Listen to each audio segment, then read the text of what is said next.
Welcome, ladies and gents. Hope everybody's doing freaking fantastic. Today, STR Q&A, coming from my bedroom because we've got visitors in the office that are staying. So bear with the poor Apple quality. No mic, like just straight raw dogging it. All right, let's jump into it. So I had a really good convo. Let's see. I had a really good convo with one of our clients about just like overall strategy. And this came up, and I figured I wanted to share it with everybody today. So the two topics that I have for today are air cover. Like, is air cover enough? Honestly, um, I surprised. I don't think it is. And then secondly, Minut noise slash smoke monitoring systems. And I'll go into detail of like what it is, why you should care, why you should listen to me. And yeah, we'll be taking questions at the end. So drop them in the chat below. We're live on Instagram, YouTube, Facebook, like all the platforms. One thing I don't talk about this much, but the property that I purchased in October, I just made a Facebook post about it. We cracked the top 75 listings in all of Charlotte, like 8,700 listings. We were this specific property that I purchased and redesigned and did all the investments and kind of brought this vision to life. We cracked the top 75 and the top 75th, top 1%, less than 1% of gross revenue. So which is freaking so exciting. I've really dreamed about bringing this vision to life. I thought it would work. It's worked out a whole lot better than I expected. And yeah, I got a lot of questions about it with cost seg studies and shielding taxable income and not paying taxes on like 100 grand worth of income. It's pretty cool. I will do a completely separate video on that, but I just saw the report today, and yeah, wanted to share it with you guys. So not I don't say all that to brag. I say all that to just like you should really be vetting the people that you're following and listening to, right? Like there are so many gurus out there that just really have no clue, that haven't done, they're teaching something they haven't actually done. Like I'm walking the walk, I'm talking the talk. So therefore you should listen to the things that I've learned. I've learned a lot the hard way, but there's a lot of stuff that I don't talk about, like flipping. Have no idea about fixing and flipping a house. I'm not your guy. I've got three people that come to mind, but I will never train you on something that I haven't personally done or have like direct experience with it. So if you're new here, my name's Caleb. I created a project or a project management company. Wow, it's been a long day. Property management company. We do about, I don't know, over 2 million in revenue a year, and yeah. So this is coming from a place of experience and like, whole crap, I will never do that again. Specifically with like air cover. Topic number one today is air cover enough in 2025? I I think not. Let me share my screen. I've set some notes here. If you guys are not following along, we did an entire. Um, we talked a little bit about call seg, what I learned last week. I know more this week, but go back and watch kind of the replays. We're going to be talking about AI here in the future. That's something I'm really diving into. But today, air cover. So what is air cover? If you are not a host, you've probably seen this. It is essentially a way that Airbnb protects its host, at least makes them feel good. I'm going to go into why I don't like air cover and why I don't think it's enough protection um, in 2025. So it used to air cover. I mean, you flashback 2021, 2022, even like 2023. It was awesome. Like you submitted a claim, Airbnb would cover it. They're like, okay, yep, guest broke a house rule, parked in the yard, brought too many guests. Okay, boom, $300, $400. Like, okay, yep, damage that. Okay, no problem. Just shelling out money left and right, which is great. But they're running a business now. They're publicly traded, um, and they cut down significantly.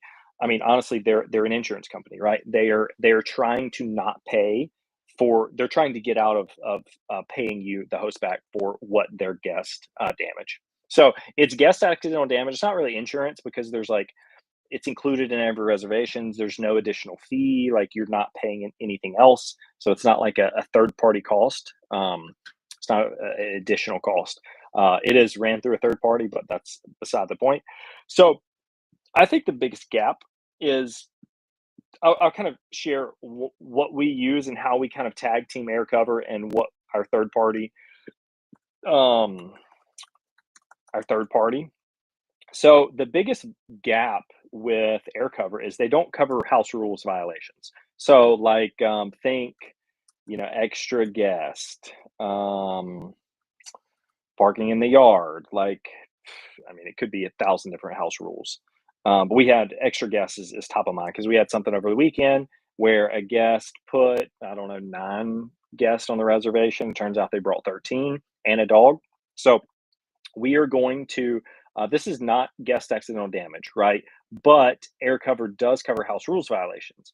House rules violations need to be in your house rules on the listing for sure. There needs to be very black and white with like what's covered, what's not covered, and what the fine is when those things are broken. So if you say like max 12 guests at this property, okay, that still doesn't have the fine, right? It has to say max 12 guests. Anything over that will incur an additional fee of $100 per guest past the 12 guests. So it's very black and white. It's like, oh, okay, yep, we've got, we've got 13 guests. That's going to be $100 a night. So 3 nights, house rule violation for $300. So very, very clear, very, very black and white. And we've had very good success with this. We have Ring cameras, we have Minut noise monitoring systems. Um, we have like neighbors, like we have like these things really locked down with like how to get this. Um, a lot of Aircover isn't covering like uh, additional cleaning. You used to have like, okay, let's say the cleaning fee is $200. Any additional cleaning, like let's say they just leave it a wreck, and your cleaner charges you an additional $100 because they spend another 3 hours at the property to get it back up and running. Aircover used to cover those hands down. It was really easy. Now it's almost impossible to get any additional cleaning fee recouped from the guest, even with an invoice and so much photo evidence. It's almost impossible. So we have just defaulted back to guesty protection. So that's like our third party, um, our third party guest accidental damage. And it covers, I mean, we're probably 95% success rate with getting the things reimbursed. I will never take a reservation without it. So guesty protection, it is an additional fee. There's no deductible or anything, so you're not paying more to get this coverage. Um, the guest pays for the fee, so it's like $4 a night or something, $5 a night. Um, so it is a very very good thing. Not I don't really care about like these things are just to like break even, right? Just cover like getting us back to where we were at the beginning. I don't care to like make money, and I'm not gouging guests for house rules if they, bring 4 kids and they told us 3. Like that's not that big a deal. Now, if you leave the place a mess and you did it on purpose, we can prove it. Then yes, that's not cool, and we will come after you. Guesty protection. This is there's a lot out there. I did a whole nother video on this. If you want the entire training, shoot me a message. There is, I mean, Safely. I've heard Safely's not great. Wavo, I've also heard they're not great. All these things, they're just insurance products. They just do everything they can to not protect you and to get out of that. There's a couple more, but just do a quick Google on that. You should be able to find that. So second point here is like we ran a report on like how much we sent into guesty protection and how much they got paid out. And there's really good margins here. So we're planning to bring this in house. I'm gonna probably do a completely different train on like what it looks like, what the profit margins are, why you should do it. It doesn't make sense in a lot of cases, and we pushed this can down the road for a while. But now that we've got enough properties, that's like it's really starting to be a separate revenue generator.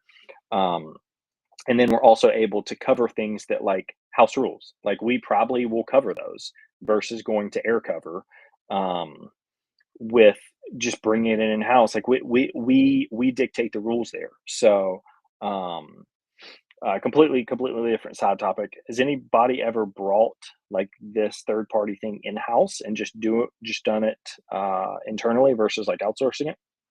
So we got 4 or 5 people on here. Anybody of those, you guys brought that in house, and then we'll get into the Minut noise monitoring. This is pretty cool piece of technology. I don't know if you guys have seen this, but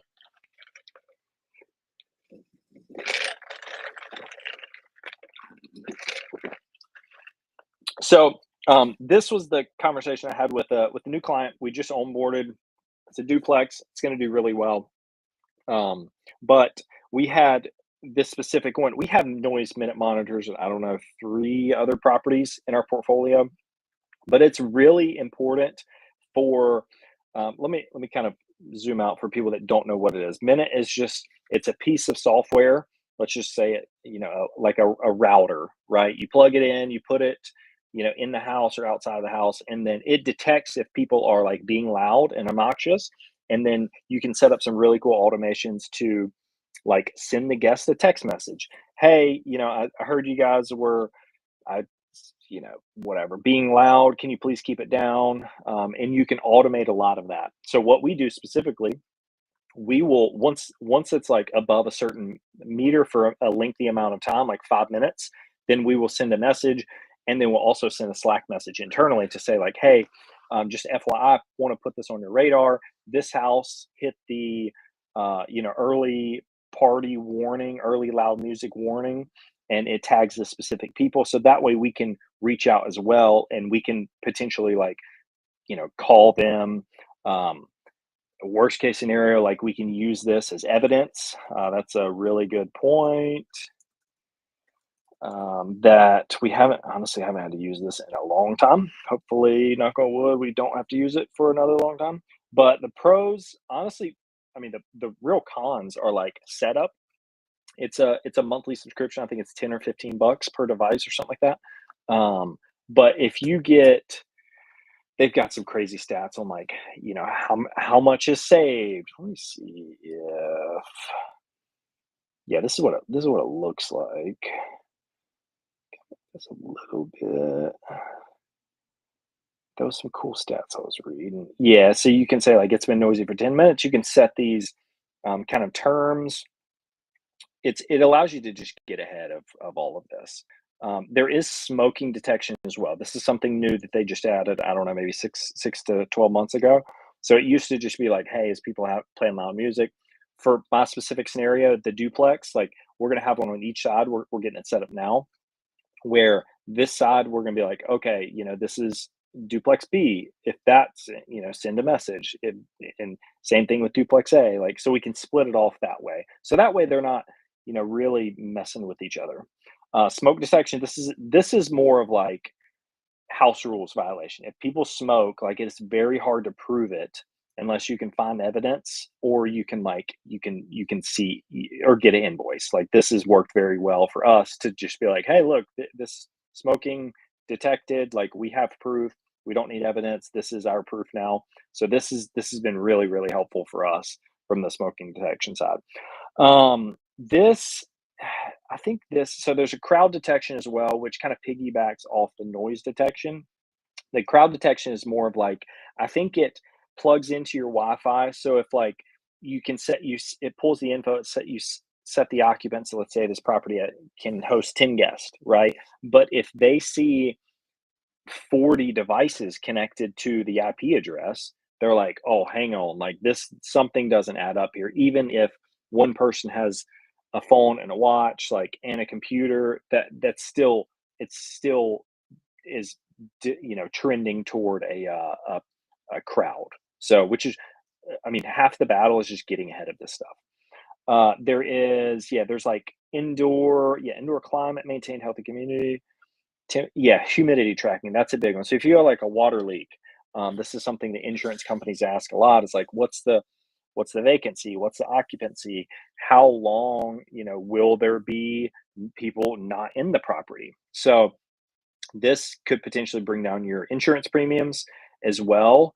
And also, like, from a management perspective, this is so important because you can get ahead of a lot of the, like, now it's summer season, it's 90 degrees out, where if you set the threshold of, like, let's say above 77 degrees, like, the HVAC's probably something's going on.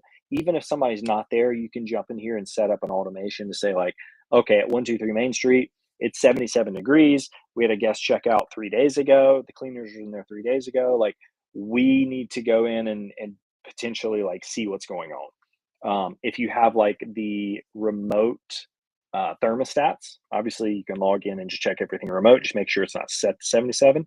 But if it's pumping at 70, if it's set to 72 and it's 77 in there, like, you probably need to get your HVAC guy out just to get ahead of it. All right, what is this? Home alarm. Yeah, I don't like alarms. They're waiting to be a problem. So those are kind of the noise monitoring. I freaking love them. They're like $100 a piece, and I think $10 a month. So $100. Like, let's say you set one inside, one outside. It's $200, and then what, 240 a year roughly in subscriptions. I hate subscriptions, but I think this is actually one that is worth it. Let me see pricing here.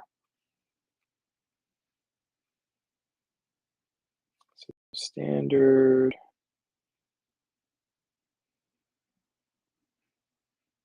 So we have the Pro, which unlocks the integrations like Zapier, Guesty, Airbnb, things like that. Yeah, there you go. So 15 advanced reporting. I don't know if we use any of that. Scale your rental properties with comprehensive smart home.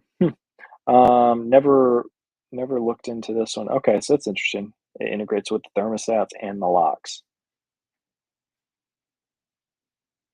It probably detects, like, how many times the lock is open and close with the crowd detection.